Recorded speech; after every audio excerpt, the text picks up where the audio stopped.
ਅੱਜ ਆਪਾਂ ਗੱਲ ਕਰਾਂਗੇ ਮਾਰਕੀਟ ਕ੍ਰੈਸ਼ ਹੋ ਰਹੀ ਹੈ ਜਾਂ ਨਹੀਂ।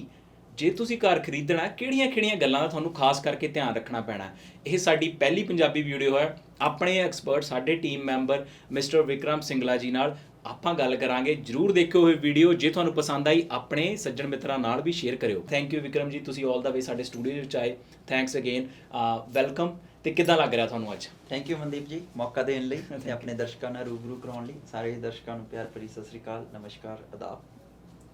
ਤੇ ਬੜਾ ਅੱਛਾ ਲੱਗ ਰਿਹਾ ਤੁਸੀਂ ਬੁਲਾਇਆ, ਇਸ ਤੋਂ ਵਧੀਆ ਕੀ ਹੋ ਸਕਦਾ। Thank you. I know Vikram ji ਬਹੁਤ ਬਿਜ਼ੀ ਪਰਸਨ ਨੇ, ਇਹਨਾਂ ਦੀ ਕਾਫੀ ਇੰਗੇਜਮੈਂਟਸ ਹੁੰਦੀਆਂ ਨੇ। ਆਪਾਂ ਟੌਪਿਕ 'ਤੇ ਚੱਲਦੇ ਹਾਂ। ਤੁਹਾਨੂੰ ਪਤਾ ਵੀ ਅੱਜ ਕੱਲ੍ਹ ਮਾਰਕੀਟ ਦੇ ਵਿੱਚ ਕਾਫੀ ਗੱਲਾਂ ਚੱਲ ਰਹੀਆਂ ਨੇ। ਇੰਟਰਸਟਡ ਉੱਪਰ ਜਾ ਰਿਹਾ, ਥੱਲੇ ਆ, ਇਲੈਕਸ਼ਨਸ ਨੇ, ਸੋ ਮੈਨੀ ਥਿੰਗਸ ਹੈਪਨਿੰਗ। ਅਤੇ ਆਪਾਂ ਕੀ ਸੋਚਦੇ ਹਾਂ ਵੀ ਮਾਰਕੀਟ ਕਾਫੀ ਗੱਲਾਂ ਆਈਆਂ ਨੇ ਬਾਹਰੋਂ ਕਿ ਮਾਰਕੀਟ ਦਾ ਕ੍ਰੈਸ਼ ਹੋ ਗਈ ਕੈਨੇਡਾ ਦੀ, ਹੁਣ ਤਾਂ ਘਰ ਲੈਣ ਦਾ ਫਾਇਦਾ ਨਹੀਂ, ਲੋਕ ਤਾਂ ਜ਼ੀਰੋ ਹੋ ਗਏ ਇੱਥੇ, ਹੈ ਨਾ। ਤੁਹਾਡਾ ਕੀ ਵਿਚਾਰ ਆ ਉਹਦੇ ਬਾਰੇ?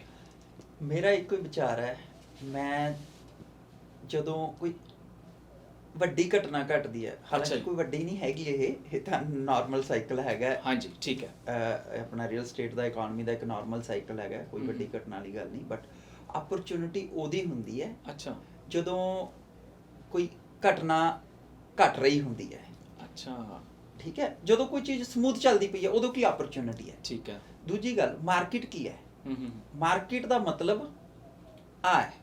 ਅੱਛਾ, ਅਪ ਡਾਊਨ ਮਾਰਕੀਟ ਲੈ ਜਾਣਾ। ਠੀਕ ਹੈ। ਜੇ ਕੋਈ ਚੀਜ਼ ਸਿੱਧੀ ਚੱਲਦੀ ਹੈ ਤਾਂ ਉਹ ਤਾਂ ਮਾਰਕੀਟ ਹੀ ਨਹੀਂ ਹੈਗੀ, ਦਿਲ ਦੀ ਧੜਕਣ ਹੈ। ਉਹ ਦੇਖਦੇ ਆ ਨਾ ECG ਤੇ ਇਦਾਂ ਚੱਲਦੀ ਹੈ, ਜੋ ਸਿੱਧੀ ਹੋ ਜੇ ਤਾਂ ਬੰਦਾ ਕਿਤੇ ਗਿਆ। ਤੇ ਇਸ ਕਰਕੇ up and down he life ਹੈ। ਠੀਕ ਹੈ। ਦਿਨ ਰਾਤ ਨੇਚਰ ਵੀ ਉਸ ਤੇ ਚੱਲਦੀ ਹੈ। ਪੱਤ ਝੜ, ਹੁਣ ਦੇਖੋ ਆਪਣਾ ਸਪ੍ਰਿੰਗ ਦਾ ਵੈਦਰ ਹੈ, ਤਾਂ ਸੇਮ ਥਿੰਗ ਮਾਰਕੀਟ ਹੈ। ਪੈਨਿਕ ਨਹੀਂ ਹੋਣਾ ਕਦੇ, ਇਨਫੋਰਮ ਡਿਸੀਜਨ ਲੈਣਾ। ਦੂਜੀ ਗੱਲ, ਉਹ ਕਹਿੰਦੇ ਮਾਰਕੀਟ ਥੱਲੇ ਹੋ ਗਈ ਜੀ। ਤੁਸੀਂ ਇਹ ਦੇਖੋ ਵੀ ਤੁਸੀਂ ਫੈਂਸ ਦੇ ਕਿਹੜੇ ਪਾਸੇ ਹੋ। ਠੀਕ ਹੈ। ਤੁਸੀਂ ਬਾਇਰ ਹੋ ਕਿ ਤੁਸੀਂ ਸੈਲਰ ਹੋ।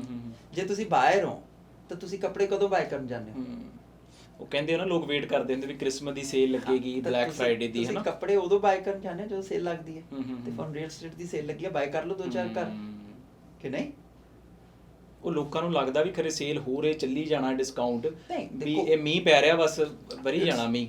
ਫਿਰ ਉਹੀ ਗੱਲ, ਮਾਰਕੀਟ ਇਦਾਂ ਚੱਲਦੀ ਹੈ। ਫਰਕ ਕਰੋ, ਇੱਥੇ ਗਈ, ਇੱਥੋਂ ਆ ਰਹੀ ਹੈ ਥੱਲੇ, ਕਿਸੇ ਨੂੰ ਪਤਾ ਵੀ ਕਿੰਨੀ ਥੱਲੇ ਆਉਣੀ? ਨਹੀਂ ਪਤਾ ਜੀ। ਨਾ ਕਿਸੇ ਚੀਜ਼ ਦਾ ਆਪਾਂ ਸਿਰਾ ਪਕੜ ਸਕਦੇ ਹਾਂ, ਨਾ ਕਿਸੇ ਚੀਜ਼ ਦਾ ਆਪਾਂ ਬਾਟਮ ਪਕੜ ਸਕਦੇ। ਬਿਲਕੁਲ। ਤਾਂ ਇਸ ਕਰਕੇ ਇਨ ਬਿਟਵੀਨ ਵਾਲਾ ਟਾਈਮ ਹੀ ਆਪਣੇ। ਹਾਂਜੀ, ਉਸ 'ਚ ਦੇਖੋ ਫਿਊਚਰ ਦਾ ਕਿਸੇ ਨੂੰ ਨਹੀਂ ਪਤਾ, ਬਟ ਆਪਾਂ ਪ੍ਰੈਡਿਕਟ ਕਰ ਸਕਦੇ ਹਾਂ। ਹਾਂਜੀ। ਪ੍ਰੈਡਿਕਟ ਕਿਸ ਗੱਲ ਨਾਲ ਕਰ ਸਕਦੇ ਹਾਂ? ਇੱਕ ਤਾਂ ਪਾਸਟ ਦੇ ਟ੍ਰੈਂਡਸ ਤੋਂ ਪ੍ਰੈਡਿਕਟ ਕਰ ਸਕਦੇ ਹਾਂ, ਇੱਕ ਆਪਾਂ ਆਪਣੀ ਨੌਲੇਜ ਨਾਲ ਉਸ ਚੀਜ਼ ਨੂੰ ਪ੍ਰੈਡਿਕਟ ਕਰ ਸਕਦੇ ਹਾਂ। ਹੁਣ ਕਿੰਨਾ ਐਕੂਰੇਟ ਪ੍ਰੈਡਿਕਟ ਕਰ ਸਕਦੇ ਹਾਂ ਉਹ ਕੋਈ ਵੀ ਨਹੀਂ ਕਰ ਸਕਦਾ, ਬਟ ਜਿੰਨਾ ਆਪਾਂ ਉਸ ਐਕੂਰੇਸੀ ਦੇ ਨੇੜੇ ਰਹਿ ਜਾਈਏ ਉਨਾ ਚੰਗਾ ਹੈ। ਹੁਣ ਅੱਜ ਮੈਂ ਸਮਝਦਾ it's a good buying opportunity, buy ਕਰਨਾ ਚਾਹੀਦਾ। ਬਟ 5-4% ਮਾਰਕੀਟ ਹੋਰ ਵੀ ਕਰੈਕਟ ਹੋ ਸਕਦੀ, ਜਿਹੜੀ ਮੈਂ ਐਕਸਪੈਕਟ ਕਰ ਰਿਹਾ। ਬਟ ਜ਼ਰੂਰੀ ਨਹੀਂ ਹੋ ਸਕਦਾ ਤੁਹਾਨੂੰ ਅੱਜ ਹੀ 10-15% ਮਾਰਕੀਟ ਡਾਊਨ ਹੈ, ਹੋ ਸਕਦਾ ਤੁਹਾਨੂੰ ਅੱਜ ਹੀ 20-25% ਤੇ ਕੋਈ ਚੀਜ਼ ਮਿਲ ਜੇ, ਕੋਈ ਬੰਦਾ ਫਸਿਆ ਹੋਵੇ ਤੁਹਾਨੂੰ ਦੇ ਜੇ ਗੁੱਡ ਦੀ ਡੀਲ। ਤੁਸੀਂ ਇਹ ਸੋਚੀ ਚੱਲੋ ਵੀ ਜਦੋਂ ਜੂਨ 'ਚ ਰੇਟ ਆਫ ਇੰਟਰਸਟ ਹੋਰ ਘਟਣਗੇ, ਉਸ ਤੋਂ ਬਾਅਦ ਮੈਂ ਮਾਰਕੀਟ 'ਚ ਆਊਂਗਾ, ਹੋ ਸਕਦਾ ਇਟਸ ਟੂ ਲੇਟ ਹੋ ਗਈ। ਤਾਂ keep looking.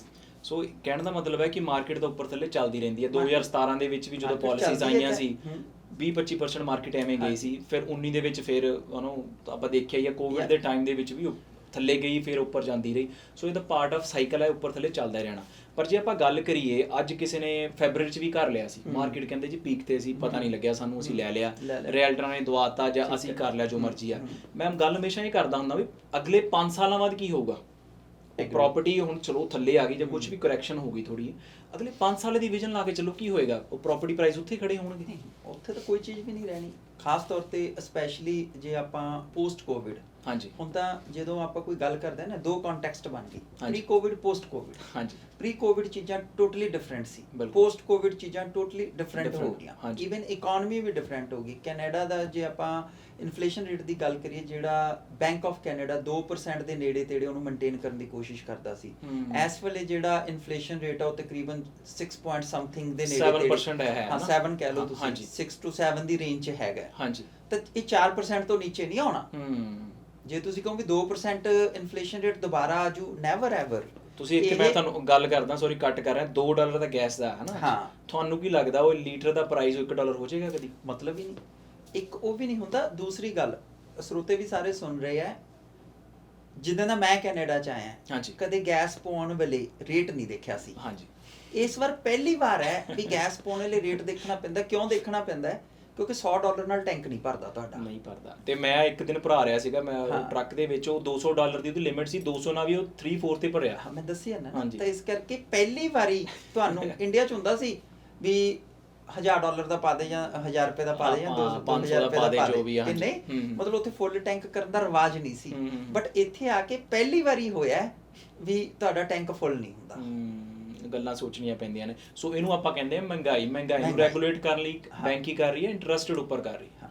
So it's a part of life. ਜਿਹੜੀ ਹੁਣ ਤੁਸੀਂ ਗੱਲ ਕੀਤੀ ਵੀ ਮਹਿੰਗਾਈ, ਹਾਂਜੀ, ਇੱਕ ਰੀਅਲ ਸਟੇਟ ਇੱਕ ਅਜਿਹਾ ਐਸੈਟ ਹੈ ਜਿਹੜਾ ਇਨਫਲੇਸ਼ਨ ਨੂੰ ਕਵਰ ਕਰ ਸਕਦਾ। ਅੱਛਾ। ਹੋਰ ਦੁਨੀਆ ਦਾ ਕੋਈ ਐਸੈਟ ਨਹੀਂ ਜਿਹੜਾ ਇਨਫਲੇਸ਼ਨ ਨੂੰ ਕਵਰ ਕਰ ਸਕੇ। ਇਸ ਕਰਕੇ ਰੀਅਲ ਸਟੇਟ 'ਚ ਇਨਵੈਸਟ ਕਰਨਾ ਜਿਹੜਾ ਉਹ ਸ਼ੌਂਕ ਨਹੀਂ ਹੈਗਾ, ਉਹ ਮਜਬੂਰੀ ਹੈ।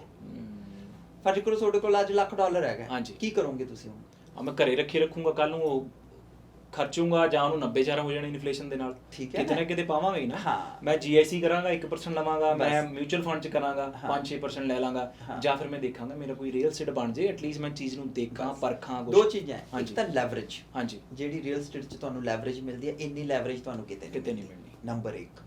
ਠੀਕ ਹੈ। ਦੂਜੀ ਗੱਲ ਕੈਪੀਟਲ ਐਪਰੀਸੀਏਸ਼ਨ ਨਾਲ ਕੈਸ਼ ਫਲੋ, ਉਹ ਰੀਅਲ ਸਟੇਟ ਹੀ ਦੇ ਸਕਦਾ ਤੁਹਾਨੂੰ, ਹੋਰ ਕੋਈ ਚੀਜ਼ ਨਹੀਂ ਦੇ ਸਕਦੀ। ਦੇਖੋ, ਜੇ ਮੈਂ ਕਹਿੰਦਾ ਹੁੰਦਾ ਵੀ ਤੁਹਾਡੇ ਜਿਹੜੇ ਟੈਨੈਂਟਸ ਨੇ, ਜੇ ਤੁਹਾਡਾ ਬਿੱਲ ਬੱਤੀਆਂ ਪਲੱਸ ਤੁਹਾਡੀ ਮੌਰਗੇਜ ਪੇ ਕਰ ਰਹੇ, ਇਦੋਂ ਵਧੀਆ ਗੱਲ ਕੀ ਹੋ ਸਕਦੀ ਹੈ? ਸੋ ਇਹ ਇਸੇ ਕਰਕੇ ਰੀਅਲ ਸਟੇਟ ਹੈ। ਤੀਸਰੀ ਗੱਲ, ਰੀਅਲ ਸਟੇਟ ਇੱਕ ਅਜਿਹਾ ਐਸੈਟ ਹੈ ਜਿਹਨੂੰ ਤੁਸੀਂ ਟੱਚ ਕਰ ਸਕਦੇ ਹੋ, ਫੀਲ ਕਰ ਸਕਦੇ ਹੋ। ਹੋਰ ਕੋਈ ਐਸੈਟ, ਫਰਜ਼ ਕਰੋ ਗੋਲਡ ਹੀ ਲੈ ਲਿਆ ਤੁਸੀਂ, ਗੋਲਡ ਲੈ ਕੇ ਵੀ ਸਿਰਦਰਦੀ ਬਣ ਜੂਗੀ ਉਹਨੂੰ ਸੰਭਾਲਣ ਦੀ। ਉਹਨੂੰ ਲੁਕੋ ਕੇ ਰੱਖਾਂਗੇ, ਹੈ ਨਾ? ਨਹੀਂ ਸਮਝੇ? ਉਹਨੂੰ ਮਤਲਬ ਉਹਨੂੰ ਕੈਰਿੰਗ ਕਾਸਟ ਹੀ ਵੱਧ ਜਾਣੀ ਉਹਦੀ। ਪਰ ਇਹ ਵਧੀਆ ਗੱਲ ਕੀਤੀ ਆ। ਜੇ ਥੋੜੀ ਗੱਲ ਕਰ ਰਹੇ ਨਾ ਵਿਜ਼ੂਅਲਾਈਜੇਸ਼ਨ ਦੀ, ਬਹੁਤ ਇੰਪੋਰਟੈਂਟ ਆ। ਹੁਣ ਸਾਡੇ ਰਿਲੇਟਿਵ ਆਏ ਹੋਏ ਨੇ ਨਾ UK ਤੋਂ, ਮੈਂ ਤੁਹਾਡੇ ਨਾਲ ਗੱਲ ਕਰ ਰਿਹਾ ਸੀ, ਉਹਨਾਂ ਨੂੰ ਆਪਾਂ ਦਿਖਾ ਰਹੇ ਆ ਭਾਜੀ ਆਹ ਪ੍ਰਾਪਰਟੀ ਆ। ਸੋ ਬੰਦਾ ਦੱਸਦਾ ਵੀ ਸਾਡੀ ਚੀਜ਼, ਹੁਣ ਕਿਸੇ ਕੋਲ ਗੋਲਡ ਪਿਆ ਹੋਵੇ ਜਾਂ ਸਟਾਕਸ ਜਾਂ ਮਿਊਚੁਅਲ, ਉਹ ਥੋੜ੍ਹਾ ਕਹੂਗਾ ਭਾਜੀ ਮੇਰੇ ਕੋਲ ਆ ਗੋਲਡ ਪਿਆ। ਦੇਖੋ, ਪੁਰਾਣੇ ਟਾਈਮਾਂ 'ਚ ਵੀ ਆਪਾਂ ਚਲੋ ਪੰਜਾਬ ਤੋਂ ਹੈਗੇ ਆ, ਪੰਜਾਬ 'ਚ ਜ਼ਿਮੀਂਦਾਰ, ਲੈਂਡਲॉर्ड, ਹਾਂਜੀ, ਕਿ ਨਹੀਂ? ਇਸ ਕਰਕੇ ਜਿਹੜਾ ਲੈਂਡਲॉर्ड ਹੈ, ਲੈਂਡਲॉर्ड ਦਾ ਇੱਕ ਜਿਵੇਂ ਕਹਿੰਦੇ ਨਾ ਵੀ ਇੱਕ ਫੀਲਿੰਗ ਵੀ ਹੈਗੀ। ਇੱਕ ਮਜ਼ਾਕ ਵਾਲੀ ਗੱਲ ਹੈਗੀ ਹੈ, ਕਹਿੰਦੇ ਜ਼ਮੀਨ ਖੜਾਉਂਦੀ ਹੈ ਮੁੱਛ ਤੇ ਨਿੰਬੂ। ਅੱਛਾ, ਕਿ ਨਹੀਂ? ਉਹ ਗੱਲ ਹੈ ਵੀ ਬੰਦਾ ਜਿਹੜੇ ਜਦੋਂ ਤੁਹਾਡੇ ਕੋਲੇ ਸਰਮਾਇਆ ਹੁੰਦਾ ਨਾ, ਤੇ ਸਰਮਾਇਆ ਮੇਨਲੀ ਰੀਅਲ ਸਟੇਟ 'ਚ ਹੀ ਹੁੰਦਾ ਹੈ, ਤੇ ਰੀਅਲ ਸਟੇਟ ਨਾਲ ਹੀ ਤੁਸੀਂ ਬਹੁਤ ਕੁਝ ਕਰ ਸਕਦੇ ਹੋ। ਕਿਉਂਕਿ ਇੰਡੀਆ ਦਾ ਰੀਅਲ ਸਟੇਟ ਤੇ ਇੱਥੋਂ ਦਾ ਰੀਅਲ ਸਟੇਟ ਬਹੁਤ ਟੋਟਲੀ ਡਿਫਰੈਂਟ, ਬਹੁਤ ਫਰਕ ਹੈ ਜੀ। ਮੈਂ ਹਾਲਾਂਕਿ ਇੰਡੀਆ ਵੀ ਮੈਂ ਪੂਰੀ ਜ਼ਿੰਦਗੀ ਰੀਅਲ ਸਟੇਟ ਹੀ ਕੀਤਾ, ਮੈਂ ਹੋਰ ਕੋਈ ਕੰਮ ਨਹੀਂ ਕੀਤਾ ਆਪਣੀ ਪੂਰੀ ਜ਼ਿੰਦਗੀ। ਤਾਂ ਇੰਡੀਆ ਦਾ ਜਿਹੜਾ ਰੀਅਲ ਸਟੇਟ ਹੈ, ਤੁਸੀਂ 100 ਦਾ 100 ਰੁਪਏ ਜੇਬ 'ਚੋਂ ਖਰਚ ਕੇ ਲੈਣਾ, ਫਿਰ ਉੱਥੇ ਰੀਅਲ ਸਟੇਟ ਦੀ ਆਮਦਨ ਕੋਈ ਨਹੀਂ। ਤਾਂ ਜਿਹੜੇ ਲੋਕ ਪੰਜਾਬ ਤੋਂ ਆਉਂਦੇ ਆ, ਚਲੋ ਆਪਣੇ ਸਾਊਥ ਏਸ਼ੀਅਨ ਕੰਟਰੀਆਂ ਤੋਂ ਆਉਂਦੇ, ਸੇਮ ਹੀ ਗੱਲ ਹੈ, ਮਤਲਬ ਉਹ ਇਹ ਸਮਝਦੇ ਆ ਵੀ ਰੀਅਲ ਸਟੇਟ ਉਦਾਂ ਹੀ ਕੰਮ ਕਰਦਾ, ਬਟ ਉਹਨਾਂ ਨੂੰ ਇਹ ਨਹੀਂ ਪਤਾ ਵੀ ਇੱਥੋਂ ਦਾ ਰੀਅਲ ਸਟੇਟ ਡਿਫਰੈਂਟ ਕੰਮ ਕਰਦਾ। ਇੱਥੇ ਘਰ 'ਚ ਆਪਾਂ ਰਹਿੰਦੇ ਜ਼ਰੂਰ ਹੈ, ਬਟ ਘਰ ਹੈ ਜਿਹੜਾ ਉਹ ਬਿਜ਼ਨਸ ਹੈ। ਬਹੁਤੇ ਲੋਕ ਇਹੋ ਜਿਹੇ ਹੈ ਵੀ ਜਿਹੜੇ ਘਰ 'ਚੋਂ ਐਕਟਿਵ ਵਧੀ 50,000 ਕੱਢ ਲਿਆ, ਕੁੜੀ ਦਾ ਵਿਆਹ ਕਰਤਾ, ਘਰ 'ਚ ਐਕਟਿਵ ਵਧੀ 50,000 ਹੋਰ ਕੱਢ ਲਿਆ, ਮੁੰਡੇ ਦੀ ਪੜ੍ਹਾਈ ਕਰਾ ਲਈ। ਕਿਉਂ? ਕਿਉਂਕਿ 50,000 ਦੀ ਕਿਸ਼ਤ ਤਾਂ $200 ਹੀ ਵਧਣੀ ਹੈ ਨਾ, ਤੇ ਪਰ 50,000 ਨੇ ਕੰਮ ਕਿੰਨਾ ਸਾਰ ਦੇਣਾ? ਤਾਂ ਇਸ ਕਰਕੇ ਰੀਅਲ ਸਟੇਟ ਦੀ ਰਿਸਪੈਕਟ ਕਰੋ। ਜੇ ਤੁਹਾਡੇ ਕੋਲ ਡਾਕਟਰ ਹੋਵੇ ਨਾ ਹੋਵੇ, ਬਟ ਇੱਕ ਚੰਗਾ ਰੀਅਲਟਰ ਹੋਣਾ ਬਹੁਤ ਜ਼ਰੂਰੀ ਹੈ। ਕਈ ਵਾਰ ਲੋਕ ਇਹ ਸੋਚਦੇ ਵੀ ਪੈਸੇ ਨਾਲ ਕੰਮ ਹੋ ਜਾਂਦੇ ਆ, ਪੈਸੇ ਨਾਲ ਕੰਮ ਨਹੀਂ ਹੁੰਦੇ। ਕਾਫੀ ਜਦੋਂ ਮਾਰਕੀਟ, ਜਦੋਂ ਕਹਿੰਦੇ ਸੀ ਮੀਂਹ ਵਰ ਰਿਹਾ ਸੀ ਨਾ ਪੈਸਿਆਂ ਦਾ 2 ਸਾਲ ਪਿੱਛੇ, ਕੋਈ ਵੀ ਰੀਅਲਟਰ ਆਉਂਦਾ ਸੀ, ਪ੍ਰਾਪਰਟੀ ਤਾਂ ਐਂ ਹੀ ਵਿਕੀ ਜਾ ਰਹੀ ਸੀ, ਲੋਕਾਂ ਨੇ ਬਹੁਤ ਜ਼ਿਆਦਾ ਲੋਕਾਂ ਨੇ ਰੀਅਲ ਸਟੇਟ ਦੇ ਲਾਇਸੈਂਸ ਲਏ। ਆਪਣੇ ਇੱਥੇ 65,000 ਲਾਇਸੈਂਸ ਤਾਂ GTA ਦੇ ਵਿੱਚ ਹੀ, ਆਪਾਂ ਜੇ ਗੱਲ ਕਰੀਏ ਆਲੇ ਦੁਆਲੇ ਯਾਰ ਮਿੱਤਰ ਸਾਰਿਆਂ ਨੇ ਲੈ ਲਏ ਲਾਇਸੈਂਸ। ਪਰ ਹੁਣ ਆਪਾਂ ਇੱਥੇ ਗੱਲ ਕਰਦੇ ਹਾਂ ਅੱਜ ਦੀ ਮਾਰਕੀਟ ਦੇ ਵਿੱਚ, ਤੇ ਬੇਸਡ ਔਨ ਦਾ ਨੌਲੇਜ, ਜੇ ਆਪਾਂ ਕਿਸੇ ਯਾਰ ਦੋਸਤ ਨੂੰ ਆਪਣਾ $1 ਮਿਲੀਅਨ ਲਾਉਣ ਨੂੰ ਦੇ ਰਹੇ ਹਾਂ, ਜਿਹਨੂੰ ਬੰਦੇ ਨੂੰ ਐਕਸਪੀਰੀਅੰਸ ਹੀ ਨਹੀਂ ਹੈਗਾ, ਜਿਹੜਾ ਸਿਰਫ ਹੌਬੀ ਕਰਕੇ ਇੱਕ ਪਾਰਟ ਟਾਈਮ ਪੈਸੇ ਬਣਾਉਣ ਲਈ ਇੱਕ ਨਾਲ ਕਿੱਤਾ ਜੋੜ ਲਿਆ, ਤੁਸੀਂ ਰੈਦਰ ਦੈਨ ਜਿਹੜਾ ਬੰਦਾ 50 ਤੋਂ 60 ਘੰਟੇ ਰੋਜ਼ ਰੀਅਲ ਸਟੇਟ ਕਰ ਰਿਹਾ, ਉਹਦਾ ਐਕਸਪੀਰੀਅੰਸ ਮੈਟਰ ਕਰਦਾ। ਤੁਸੀਂ ਉਹਦੇ ਬਾਰੇ ਕੀ ਕਹਿਣਾ ਚਾਹੁੰਦੇ? ਸੇ ਗੱਲ ਦੱਸੋ, ਜੇ ਤੁਸੀਂ ਸਰਜਰੀ ਕਰਾਉਣੀ ਹੋਵੇ, ਹਾਂਜੀ, ਤੁਸੀਂ ਕਿਹੜੇ ਡਾਕਟਰ ਤੋਂ ਕਰਾਓਗੇ? ਮੈਂ ਤਾਂ ਭਾਜੀ ਦੇਖੋ ਐਕਸਪਰਟ ਤੋਂ ਜਾਵਾਂਗਾ ਨਾ, ਆਪਾਂ ਨੂੰ ਕੋਈ ਨੌਲੇਜ ਨਹੀਂ ਹੈਗੀ। ਤੁਸੀਂ ਉਸ ਡਾਕਟਰ ਤੋਂ ਸਰਜਰੀ ਕਰਾਓਗੇ ਜਿਹੜੇ ਡਾਕਟਰ ਨੇ ਹਜੇ ਕੱਲ ਹੀ ਡਾਕਟਰੀ ਪਾਸ ਕੀਤੀ ਹੈ ਹੈ, ਤੇ ਤੁਸੀਂ ਉਹ ਤੋਂ ਐਕਸਪੈਰੀਮੈਂਟ ਕਰਾਓਗੇ? ਨਹੀਂ, ਮੈਂ ਨਹੀਂ ਕਰਾ ਸਕਦਾ, ਹੈ ਨਾ। ਹਾਂਜੀ, ਨਹੀਂ? ਹਾਂਜੀ। ਤਾਂ ਸੇਮ ਥਿੰਗ, ਮੈਂ ਇਹ ਨਹੀਂ ਕਹਿੰਦਾ, ਦੇਖੋ ਆਪਾਂ ਸਾਰਿਆਂ ਨੇ ਨਵੇਂ ਨੇ ਲਾਇਸੈਂਸ ਲਏ ਸੀ, ਹਾਂਜੀ। ਇਹ ਨਹੀਂ ਹੁੰਦਾ ਵੀ ਕੋਈ ਨਵਾਂ ਜਿਹਨੇ ਲਾਇਸੈਂਸ ਲਿਆ ਹੈ ਉਹਨੂੰ ਨੌਲੇਜ ਨਹੀਂ ਹੋ ਸਕਦੀ। ਹਾਂਜੀ। ਬਟ ਇੱਕ ਬੰਦਾ ਜਿਹੜਾ ਪਾਰਟ ਟਾਈਮ ਕੰਮ ਕਰ ਰਿਹਾ ਹੈ, ਹਾਂਜੀ, ਉਹ ਪਾਰਟ ਟਾਈਮ ਕੰਮ ਕਿਉਂ ਕਰ ਰਿਹਾ ਹੈ, ਇੱਕ ਸੋਚਣ ਵਾਲੀ ਗੱਲ ਹੈ। ਬਿਲਕੁਲ ਠੀਕ ਹੈ ਨਾ, ਮੈਂ ਵੀ ਨਹੀਂ ਕਹਿੰਦਾ ਕੋਈ ਪਾਰਟ ਟਾਈਮ ਕੰਮ ਕਰਨਾ ਮਾੜੀ ਗੱਲ ਹੈ। ਹਾਂਜੀ। ਬਟ ਕਿਤੇ ਨਾ ਕਿਤੇ ਇੱਕ ਬੰਦਾ ਪਾਰਟ ਟਾਈਮ ਕੰਮ ਕਰ ਰਿਹਾ, ਇੱਕ ਬੰਦਾ ਫੁੱਲ ਟਾਈਮ ਕੰਮ ਕਰ ਰਿਹਾ, ਇਟ ਮੀਨਸ ਜਿਹੜਾ ਫੁੱਲ ਟਾਈਮ ਕੰਮ ਕਰ ਰਿਹਾ ਅੱਜ ਉਹ ਫੁੱਲ ਟਾਈਮ ਤੇ ਪਹੁੰਚਿਆ ਹੈ। ਹਾਂਜੀ। ਇਹਦਾ ਮਤਲਬ ਉਹ ਕੁਝ ਕਰਕੇ ਡਿਲੀਵਰ ਕਰਕੇ ਪਹੁੰਚਿਆ ਨਾ, ਉਹਨੇ ਕੁਝ ਅਕੰਪਲਿਸ਼ ਕੀਤਾ ਹੈ। ਹਾਂਜੀ। ਠੀਕ ਹੈ ਨਾ।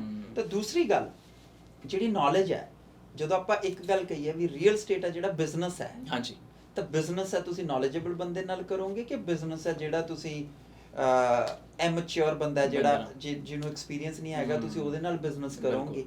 ਸਭ ਤੋਂ ਵੱਡਾ ਐਸੈਟ ਕੈਨੇਡਾ 'ਚ ਕੀ ਹੈ? ਆਬਵੀਅਸਲੀ ਰੀਅਲ ਸਟੇਟ ਤੇ ਘਰ ਤੁਹਾਡਾ ਜਦ ਇਨਵੈਸਟਮੈਂਟ। ਹਾਂਜੀ ਹਾਂਜੀ, ਘਰ ਹੈ ਆਪਾਂ ਕਹਿ ਲਈਏ। ਹਾਂਜੀ। ਠੀਕ ਹੈ, ਸਭ ਤੋਂ ਵੱਡਾ ਐਸੈਟ। ਹਾਂਜੀ। ਕੀ ਤੁਸੀਂ ਉਹਦਾ ਡਿਸੀਜਨ ਇੱਕ ਅਣਜਾਣ ਬੰਦੇ ਦੇ ਹੱਥ 'ਚ ਫੜਾ ਦਿਓਗੇ? ਨਹੀਂ, ਇਹ ਨਹੀਂ ਹੋ ਸਕਦਾ। ਕਿਉਂਕਿ ਜੇ ਇੱਕ ਡਿਸੀਜਨ ਗਲਤ ਹੋ ਗਿਆ ਨਾ, ਪਹਿਲਾ ਡਿਸੀਜਨ ਗਲਤ ਹੋ ਗਿਆ, ਤੁਹਾਡੇ ਤੋਂ ਸਾਰੀ ਉਮਰ ਹੀ ਉਹ ਗਲਤੀ ਠੀਕ ਨਹੀਂ ਹੋਣੀ। ਕਿਉਂ? ਆਪਾਂ ਸਾਈਕਲ ਦੀ ਗੱਲ ਕਰ ਰਹੇ ਹਾਂ। Am masters in economics, bachelor in commerce, business family ਨੂੰ ਮੈਂ ਬਿਲੋਂਗ ਕਰਦਾ। ਚਲੋ ਨੰਬਰ ਜਾਣਦੇ ਆ। ਹਾਂਜੀ। ਠੀਕ ਹੈ। ਜਿਵੇਂ ਉਹ ਕਹਿੰਦੇ ਆ ਨਾ ਵੀ ਅਭਿਮਨਿਊ ਨੂੰ ਚੱਕਰਵਿਊਹ 'ਚ ਵੜਨਾ ਆਉਂਦਾ ਸੀ, ਨਿਕਲਣਾ ਨਹੀਂ ਆਉਂਦਾ ਸੀ। ਤਾਂ ਸੇਮ ਥਿੰਗ ਇਕਨੋਮੀ 'ਚ ਐਂਟਰ ਕਦੋਂ ਕਰਨਾ ਤੇ ਨਿਕਲਣਾ ਕਦੋਂ ਹੈ। ਇਫ ਯੂ ਨੋ ਦੈਟ, ਤੁਸੀਂ ਕਦੇ ਰੋਂਗ ਨਹੀਂ ਜਾਂਦੇ। ਹੁਣ ਤੁਹਾਨੂੰ ਛੋਟੀ ਜਿਹੀ ਇੱਕ ਐਗਜ਼ਾਮਪਲ ਦਿੰਦਾ। ਫਾਰ ਐਗਜ਼ਾਮਪਲ ਤੁਸੀਂ ਤੇਜ਼ੀ 'ਚ ਵੜ ਗਏ। ਹਾਂਜੀ। ਠੀਕ ਹੈ। ਉਸ ਤੋਂ ਬਾਅਦ 2 ਸਾਲ ਮਾਰਕੀਟ ਕਰੈਕਟ ਹੋਈ ਜਾਂ ਸਟੇਬਲ ਰਹੀ, ਫਿਰ ਮਾਰਕੀਟ ਪਿਕ ਹੋਣੀ ਸ਼ੁਰੂ ਹੋਈ। ਹਾਂਜੀ। 2 ਸਾਲਾਂ 'ਚ ਮਾਰਕੀਟ ਉਸ ਲੈਵਲ ਤੇ ਆਈ, ਤੁਸੀਂ 4 ਸਾਲਾਂ 'ਚ ਉਸ ਲੈਵਲ ਤੇ ਆਉਣਾ ਹੈ। ਹਾਂਜੀ। ਹੁਣ ਦੂਸਰੇ ਹਿਸਾਬ ਨਾਲ ਤੁਸੀਂ ਇੱਕ ਐਕਸਪੀਰੀਅੰਸਡ ਰੀਅਲਟਰ ਜਿਹਨੂੰ ਨੌਲੇਜ ਹੈਗੀ ਹੈ, ਉਹਦੇ ਨਾਲ ਸ਼ੁਰੂ ਕੀਤੀ ਜਰਨੀ ਆ। ਤੁਸੀਂ ਜਦੋਂ ਮਾਰਕੀਟ ਲੋ ਸੀ ਉਦੋਂ ਐਂਟਰ ਕੀਤੇ। ਹਾਂਜੀ। ਜਦੋਂ ਮਾਰਕੀਟ ਅਪ ਆਈ 2 ਸਾਲਾਂ 'ਚ ਜਾਂ 3 ਸਾਲਾਂ 'ਚ, ਤੁਸੀਂ ਉੱਥੇ ਆ ਕੇ ਰੀਫਾਈਨੈਂਸ ਕਰਾਇਆ ਕਰ। ਹਾਂਜੀ। ਚਾਹੇ ਤਾਂ ਤੁਸੀਂ ਛੋਟੇ ਤੋਂ ਵੱਡਾ ਲਿਆ। ਹਾਂਜੀ। ਚਾਹੇ ਤੁਸੀਂ ਉੱਥੇ ਆ ਕੇ ਰੀਫਾਈਨੈਂਸ ਕਰਾ ਕੇ ਉਸ ਚੋਂ ਪੈਸਾ ਕੱਢ ਕੇ ਸੈਕੰਡ ਪ੍ਰਾਪਰਟੀ ਲੈ ਲਈ। ਹਾਂਜੀ। ਠੀਕ ਹੈ। ਤਾਂ ਐਕਸਪੀਰੀਅੰਸਡ ਰੀਅਲਟਰ ਉਹਨੇ ਟਾਈਮ 'ਚ ਤੁਹਾਨੂੰ 2 ਪ੍ਰਾਪਰਟੀਆਂ ਤੇ ਲੈ ਜਾਣਾ ਹੈ। ਇਨਐਕਸਪੀਰੀਅੰਸਡ ਰੀਅਲਟਰ ਹੈ ਜਿਹੜਾ, ਉਹ ਉਹਨੇ ਟਾਈਮ 'ਚ ਤੁਹਾਨੂੰ ਜਿੱਥੇ ਹੈਗੇ ਸੀ ਉੱਥੇ ਹੀ ਰਹਿਣਾ। ਇਹ ਲੋਕ ਨਾ ਲੌਂਗ ਟਰਮ ਦੇ ਵਿੱਚ ਸਮਝਦੇ ਨਹੀਂ। ਉਹ ਛੋਟੇ ਜਿਹੇ ਗੇਨ ਲਈ ਕਈ ਹੁੰਦੇ ਨੇ ਪਾਰਟ ਟਾਈਮ ਰੀਅਲਟਰ ਕਰਦੇ ਨੇ। ਆਪਾਂ ਕਾਫੀ ਗੱਲਾਂ ਮਾਰਕੀਟ ਸੁਣੀਆਂ ਹੋਣੀਆਂ ਨੇ, ਕੈਸ਼ਬੈਕ ਮਿਲ ਗਿਆ ਜੀ, ਮੇਰਾ ਫਰੈਂਡ ਸੀ, ਮੇਰਾ ਦੋਸਤ ਸੀ, ਮੈਨੂੰ 1% ਦੇਤਾ, ਉਹ ਦੇਤਾ। ਸੋ ਜਦੋਂ ਤੁਸੀਂ ਇੱਦਾਂ ਦੇ ਸ਼ਾਰਟਕਟ ਲੈਂਦੇ ਹੋ ਨਾ, ਫਿਰ ਤੁਸੀਂ ਲੌਂਗ ਟਰਮ ਗਰੋ ਨਹੀਂ ਕਰ ਸਕਦੇ। ਇਹ ਉਹਦਾ ਸਿੱਟਾ ਬਣਦਾ ਹੀ ਆ ਗੱਲ ਦਾ ਨਾ। ਨਹੀਂ, ਤੁਸੀਂ ਇੱਕ ਗੱਲ ਦੱਸੋ ਵੀ ਕੋਈ ਕੈਸ਼ਬੈਕ ਕਿਉਂ ਦਊਗਾ? ਹਾਂਜੀ। ਫਿਰ ਉਹੀ ਗੱਲ ਉਸੇ ਗੱਲ ਤੇ ਆ ਜਾਣਾ ਵੀ ਫਰਜ਼ ਕਰੋ ਕੋਈ ਡਾਕਟਰ ਹੈਗਾ। ਹਾਂਜੀ। ਉਹ ਕਹਿੰਦਾ ਵੀ ਅੱਧੀ ਫੀਸ ਲਓ, ਮੇਰੇ ਤੋਂ ਕਰਾ ਲਾ ਆਪਰੇਸ਼ਨ। ਹਾਂ, ਦੇਖੋ ਨਾ, ਤੁਸੀਂ ਗੱਲ ਸਮਝੋ। ਹਾਂਜੀ। ਤੁਸੀਂ ਕਰਾਓਗੇ ਉਹ ਤੋਂ ਆਪਰੇਸ਼ਨ? ਬਿਲਕੁਲ, ਮੈਂ ਨਹੀਂ ਕਰਾ ਸਕਦਾ, ਹੈ ਨਾ। ਠੀਕ ਹੈ ਨਾ। ਸੇਮ ਵੇ ਜਿੱਥੇ ਤੁਹਾਡਾ ਐਡਾ ਵੱਡਾ ਡਿਸੀਜਨ ਹੈ, ਕੈਸ਼ਬੈਕ ਕਿੰਨਾ ਕੁ ਦੇ ਦੂਗਾ ਕੋਈ ਬੰਦਾ? 10,000, 5,000। ਹਾਂਜੀ। ਨੰਬਰ 1। ਨੰਬਰ 2, ਕਿਉਂ ਦਊਗਾ?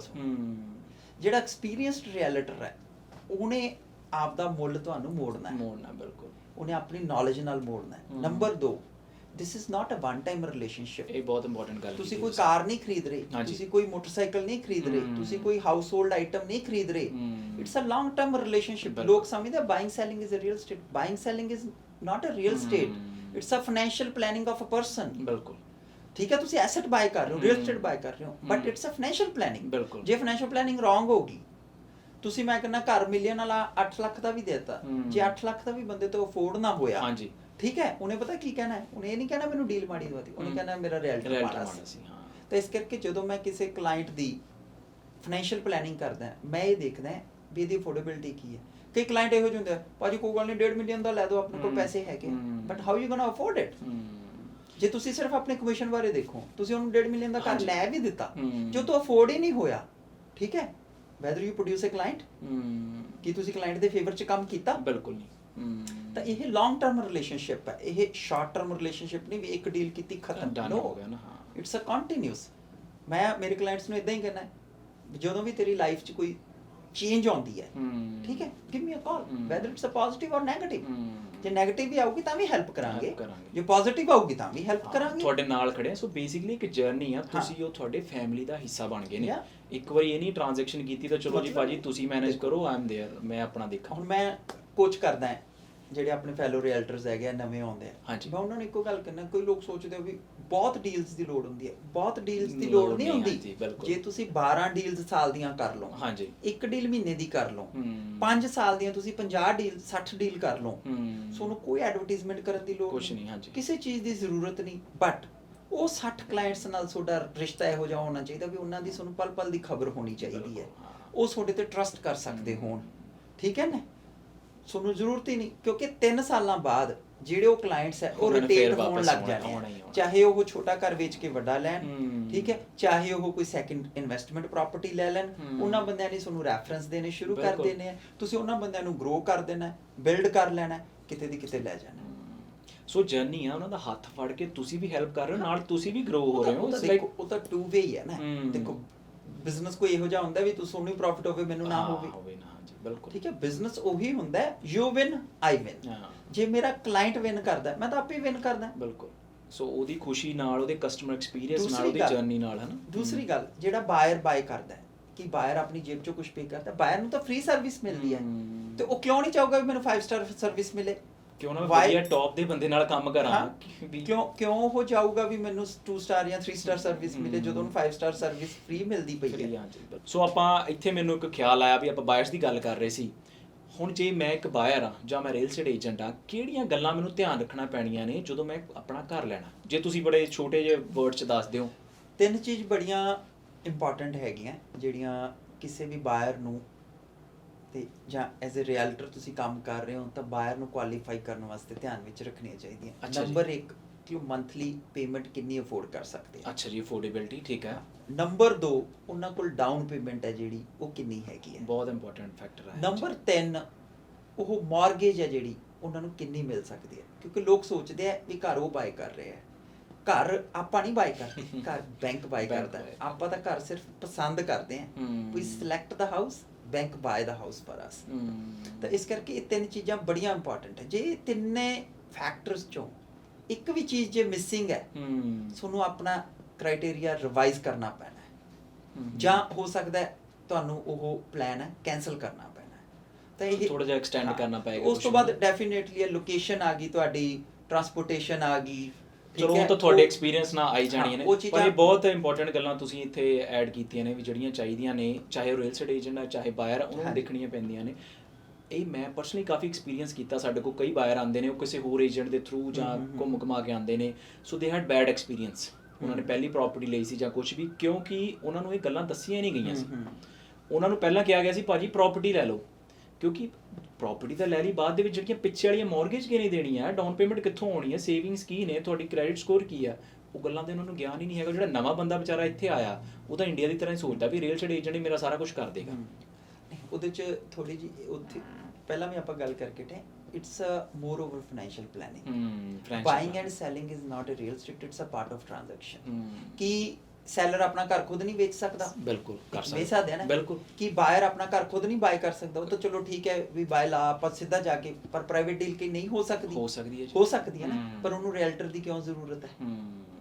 ਇੱਕ ਮਿੰਟ, ਰੀਅਲਟਰ ਦੀ ਜ਼ਰੂਰਤ ਇਸੇ ਕਰਕੇ ਕਿਉਂਕਿ ਉਹ ਪ੍ਰੋਫੈਸ਼ਨਲ ਹੈ, ਪ੍ਰੋ ਆ ਉਹ, right. So he can help you, he can see the enforcing, ਜਿਹੜੀ ਚੀਜ਼ ਉਹ ਨਹੀਂ ਦੇਖ ਸਕਦੇ ਉਹ ਚੀਜ਼ ਆਪਾਂ ਦੇਖ ਸਕਦੇ ਹਾਂ।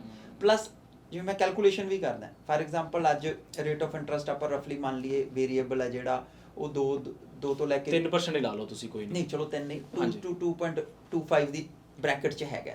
ਮੈਂ ਪਹਿਲਾਂ ਹੀ 0.25 ਪਲੱਸ ਐਡ ਕਰਕੇ ਉਹਦੀ ਪ੍ਰੋਜੈਕਸ਼ਨ ਕਰਦਾ, ਬਿਲਕੁਲ, ਕਿ ਨਹੀਂ ਕਿ ਵੀ ਆਹ ਰੇਟ ਆਫ ਇੰਟਰਸਟ ਤੇਰੀ ਮੰਥਲੀ ਪੇਮੈਂਟ ਆਹ ਬਣਨੀ ਹੈ। ਹਾਂਜੀ, ਫਿਰ ਕਦੇ ਵੀ ਤੁਸੀਂ ਜਿਹੜਾ ਤੁਹਾਡਾ ਕਲਾਇੰਟ ਹੈ ਉਹਦਾ 100% ਮਨੀ ਇਨਵੈਸਟਡ ਨਾ ਕਰਾ ਦਿਓ। ਉਹਨੂੰ ਪੁੱਛੋ ਤੇਰੇ ਕੋਲ ਅਨਸਿਕਿਉਰਡ ਲਾਈਨ ਆਫ ਕ੍ਰੈਡਿਟ ਹੈਗੀ ਹੈ, ਬਫਰ ਹੈ ਥੋੜਾ ਜਿਹਾ। ਮੈਂ ਕਲਾਇੰਟਸ ਨੂੰ ਸੁਜੈਸਟ ਕਰਦਾ ਵੀ ਮਾਰਗੇਜ ਲੈਣ ਤੋਂ ਪਹਿਲਾਂ ਤੁਸੀਂ ਅਨਸਿਕਿਉਰਡ ਲਾਈਨ ਆਫ ਕ੍ਰੈਡਿਟ ਲੈ ਲਓ, ਬਿਕੋਜ਼ ਅੱਜ ਤੁਹਾਡੇ ਤੇ ਕੋਈ ਡੈਟ ਨਹੀਂ ਹੈਗਾ, ਤੁਹਾਨੂੰ ਈਜ਼ੀਲੀ ਅਨਸਿਕਿਉਰਡ ਲਾਈਨ ਆਫ ਕ੍ਰੈਡਿਟ ਮਿਲ ਜਾਣੀ ਹੈਗੀ, ਠੀਕ ਹੈ। ਕਿਉਂਕਿ ਜਦੋਂ ਤੁਸੀਂ ਘਰ ਬਾਏ ਕਰ ਲਿਆ ਫਿਰ ਉਦੋਂ ਬਾਅਦ ਤੁਹਾਨੂੰ ਅਨਸਿਕਿਉਰਡ ਲਾਈਨ ਆਫ ਕ੍ਰੈਡਿਟ ਮਿਲਣੀ ਨਹੀਂ ਕਦੀ ਵੀ, ਉਹ ਚੀਜ਼ ਹੋਗੀ। ਕਿਉਂਕਿ ਦੇਖੋ ਹੈ ਸਾਰੇ ਕਰਜ਼ੇ, ਬਟ ਕਿਹੜਾ ਵਹੀਕਲ ਕਿੱਥੇ ਪਹੁੰਚਣ ਵਾਸਤੇ ਯੂਜ਼ ਕਰਨਾ ਹੈ ਉਹ ਆਪਾਂ ਨੂੰ ਪਤਾ ਹੋਣਾ ਚਾਹੀਦਾ ਹੈ। ਹੋਮ ਲੋਨ ਵੀ ਲੋਨ ਹੈ, ਮਾਰਗੇਜ ਵੀ ਲੋਨ ਹੈ, ਕਾਰ ਲੋਨ ਵੀ ਲੋਨ ਹੈ, ਸਟੱਡੀ ਲੋਨ ਵੀ ਹੈ, ਹਾਂਜੀ, ਆਪਣਾ ਈਵਨ ਗਰੋਸਰੀ ਵੀ ਆਪਾਂ ਜਿਹੜੀ ਹੈਗੀ ਹੈ ਉਹ ਆਪਾਂ ਕ੍ਰੈਡਿਟ ਤੇ ਸਵਾਈਪ ਕਰਦੇ ਆ, ਉਹ ਵੀ ਲੋਨ ਹੈ। ਬਟ ਕੀ ਆਪਾਂ ਕ੍ਰੈਡਿਟ ਕਾਰਡ ਦੇ ਕਰਜ਼ੇ ਤੇ ਘਰ ਬਾਈ ਕਰਾਂਗੇ ਜਿਹਦਾ 21% ਇੰਟਰਸਟ ਪੈਂਦਾ? ਬਿਲਕੁਲ। ਅਨਸਿਕਿਉਰਡ ਲਾਈਨ ਆਫ ਕ੍ਰੈਡਿਟ ਵੀ ਆਪਣਾ ਲੋਨ ਹੋ ਗਿਆ, ਫਿਰ ਸਿਕਿਉਰਡ ਲਾਈਨ ਆਫ ਕ੍ਰੈਡਿਟ ਵੀ ਆਪਣਾ ਲੋਨ ਹੋ ਗਿਆ, ਹੈ ਤਾਂ ਸਾਰੇ ਹੀ ਲੋਨ। ਬਟ ਕਿਹੜਾ ਲੋਨ ਆਪਾਂ ਕਿੱਥੇ ਯੂਜ਼ ਕਰਨਾ ਹੈ, ਜੇ ਉਹਦੀ ਆਪਾਂ ਨੂੰ ਨੌਲੇਜ ਨਹੀਂ, ਆਪਾਂ ਕਲਾਇੰਟ ਨੂੰ ਕੀ ਸੁਜੈਸਟ ਕਰਾਂਗੇ? ਕੀ ਕਰਾਂਗੇ ਨਾ, ਤਾਂ ਬਹੁਤ ਵੈਲਿਡ ਪੁਆਇੰਟ ਆ। ਸੋ ਮੈਨੂੰ ਪਤਾ ਹੈ ਵਿਕਰਮ ਜੀ ਗਿਆਨ ਦਾ ਪਟਾਰਾ ਨੇ, ਆਪਾਂ ਨੂੰ ਇੱਥੇ conversation just on the time ਸੇਕ ਆਪਾਂ ਇੱਥੇ ਗੱਲ ਖਤਮ ਕਰਦੇ ਹਾਂ। ਆਪਾਂ ਅਗਲੀ ਵੀਡੀਓ 'ਚ ਅਗਲੀ ਪੋਡਕਾਸਟ ਦੇ ਵਿੱਚ ਇਹ ਜਰਨੀ ਨੂੰ ਕੰਟੀਨਿਊ ਰੱਖਾਂਗੇ। ਥੈਂਕਸ ਵਿਕਰਮ ਜੀ। ਲਾਸਟ ਇੱਕ ਵਰਡ ਜੇ ਤੁਸੀਂ ਕਹਿਣਾ ਚਾਹੁੰਦੇ ਹੋ ਵੀ ਰੀਅਲ ਸਟੇਟ ਦੀ ਕੋਈ ਐਡਵਾਈਸ ਜਾਂ ਕੋਈ ਬਾਇਰ ਸੈਲਰ ਜਾਂ ਕੁਝ ਵੀ? ਐਡਵਾਈਸ ਤਾਂ ਇਹੀ ਦੇਣੀ ਚਾਹੁੰਦੇ ਆ ਵੀ ਰੀਅਲ ਸਟੇਟ ਤੋਂ ਬਿਨਾ ਜਿਹੜੀ ਜ਼ਿੰਦਗੀ ਹੈ ਉਹ ਬੜੀ ਕਠਿਨ ਹੈ। ਰੀਅਲ ਸਟੇਟ ਜ਼ਰੂਰ ਬਾਈ ਕਰਨਾ ਚਾਹੀਦਾ, ਜਿੰਨਾ ਤੁਸੀਂ ਅਫੋਰਡ ਕਰ ਸਕਦੇ ਹੋ ਉਹਨਾਂ ਤੁਹਾਨੂੰ ਬਾਈ ਕਰਨਾ ਚਾਹੀਦਾ। ਡਾਕਟਰ ਤੁਹਾਡੇ ਕੋਲੇ ਹੋਵੇ ਨਾ ਹੋਵੇ, ਇੱਕ ਚੰਗਾ ਰੀਅਲਟਰ ਹੋਣਾ ਬਹੁਤ ਜ਼ਰੂਰੀ ਹੈ। ਪਲੱਸ ਰੀਅਲ ਸਟੇਟ ਤੋਂ ਬਿਨਾ ਤੁਸੀਂ ਵੈਲਥ ਕ੍ਰੀਏਟ ਨਹੀਂ ਕਰ ਸਕਦੇ, ਤੇ ਰੀਅਲ ਸਟੇਟ ਹੀ ਤੁਹਾਨੂੰ ਜਿਹੜਾ ਰਿਚਨੈਸ ਦਾ, ਅਮੀਰੀ ਦਾ ਜਿਹੜਾ ਟੈਗ ਆ ਉਹ ਰੀਅਲ ਸਟੇਟ ਹੀ ਲਵਾ ਸਕਦਾ। ਤੇ ਇਸ ਕਰਕੇ ਰੀਅਲ ਸਟੇਟ ਦੀ ਰਿਸਪੈਕਟ ਕਰੋ, ਰੀਅਲ ਸਟੇਟ ਨੂੰ ਲਰਨ ਕਰੋ, ਰੀਅਲ ਸਟੇਟ ਨੂੰ ਸਟੱਡੀ ਕਰੋ, ਤੇ ਉਹਨਾਂ ਲੋਕਾਂ ਦੇ ਵਿਚਕਾਰ ਰਹੋ ਜਿਨ੍ਹਾਂ ਲੋਕਾਂ ਕੋਲ ਰੀਅਲ ਸਟੇਟ ਹੈਗਾ। ਉਹਨਾਂ ਲੋਕਾਂ ਨੂੰ ਨਾ ਸੁਣੋ ਜਿਹੜੇ ਕਿਰਾਏ ਤੇ ਰਹਿੰਦੇ ਆ ਤੇ ਤੁਹਾਨੂੰ ਐਡਵਾਈਸ ਦਿੰਦੇ ਆ, ਕਿਉਂਕਿ ਆਮ ਤੌਰ ਤੇ ਉਹ ਲੋਕ ਤੁਹਾਨੂੰ ਡਰਾਉਂਦੇ ਆ, ਨਾ ਨਾ ਨਾ ਨਾ ਘਰ ਨਾ ਲਈ, ਨਾ ਨਾ ਨਾ ਨਾ ਰੀਅਲ ਸਟੇਟ ਨੇ, ਨਾ ਨਾ ਨਾ ਨਾ ਨਾ ਇੱਦਾਂ ਹੋ ਜੂ। ਜਿਨ੍ਹਾਂ ਨੂੰ ਐਕਸਪੀਰੀਅੰਸ ਹੀ ਨਹੀਂ ਹੈਗਾ ਉਹਨਾਂ ਤੋਂ ਐਡਵਾਈਸ ਲੈਣ ਦਾ ਕੋਈ ਫਾਇਦਾ ਨਹੀਂ। ਉਹਨਾਂ ਲੋਕਾਂ ਤੋਂ ਐਡਵਾਈਸ ਲਓ ਜਿਨ੍ਹਾਂ ਲੋਕਾਂ ਨੇ ਘਰ ਲਏ ਆ, ਤੇ ਤੁਸੀਂ ਆਪਣੇ ਆਪ ਨੂੰ ਵੀ ਦੇਖ ਸਕਦੇ ਹੋ ਤੇ ਉਹਨਾਂ ਲੋਕਾਂ ਨੂੰ ਵੀ ਦੇਖ ਸਕਦੇ ਹੋ ਜਿਹੜੇ ਲੋਕ ਅਮੀਰ ਬਣੇ ਆ। ਤੁਸੀਂ ਦੇਖ ਸਕਦੇ ਹੋ ਕਿ ਵੀ ਉਹਨਾਂ ਨੇ ਜੋ ਕਮਾਈ ਕੀਤੀ ਹੈ ਉਹਦੇ 'ਚ ਰੀਅਲ ਸਟੇਟ ਦਾ ਕੀ ਪੋਰਸ਼ਨ ਹੈ, ਤੇ ਜਿਹੜੀ ਉਹਨਾਂ ਨੇ ਕਮਾਈ ਚਾਹੇ ਜੌਬ ਤੋਂ ਕੀਤੀ ਹੈ ਚਾਹੇ ਬਿਜ਼ਨਸ ਤੋਂ ਕੀਤੀ ਹੈ ਉਹਦਾ ਕੀ ਪੋਰਸ਼ਨ ਹੈ। ਤਾਂ ਇਸ ਕਰਕੇ ਡਾਇਰੈਕਟਲੀ ਜਾਂ ਇਨਡਾਇਰੈਕਟਲੀ ਰੀਅਲ ਸਟੇਟ ਹੈ ਜਿਹੜਾ, ਉਹਦੇ ਨਾਲ ਜੁੜਨ ਨਾਲ ਹੀ ਤੁਸੀਂ ਅਮੀਰ ਹੋ ਸਕਦੇ ਹੋ, ਤੇ ਰੀਅਲ ਸਟੇਟ ਤੋਂ ਜੁੜੇ ਬਿਨਾ ਤੁਹਾਡਾ ਗੁਜ਼ਾਰਾ ਨਹੀਂ ਹੋ ਸਕਦਾ। ਠੀਕ ਹੈ ਜੀ। ਥੈਂਕ ਯੂ ਵਿਕਰਮ ਜੀ ਸਾਰੇ ਸਰੋਤਿਆਂ ਦਾ ਸਾਡੀ ਵੀਡੀਓ ਦੇਖਣ ਲਈ। ਜੇ ਤੁਹਾਨੂੰ ਵੀਡੀਓ ਵਧੀਆ ਲੱਗੀ ਆਪਣੇ ਫਰੈਂਡਸ ਸੱਜਣਾ ਮਿੱਤਰਾਂ ਨਾਲ ਜ਼ਰੂਰ ਸ਼ੇਅਰ ਕਰਿਓ, ਤੇ ਸਬਸਕ੍ਰਾਈਬ ਐਂਡ ਲਾਈਕ ਬਟਨ ਜ਼ਰੂਰ ਪ੍ਰੈਸ ਕਰਨਾ। ਥੈਂਕ ਯੂ ਜੀ।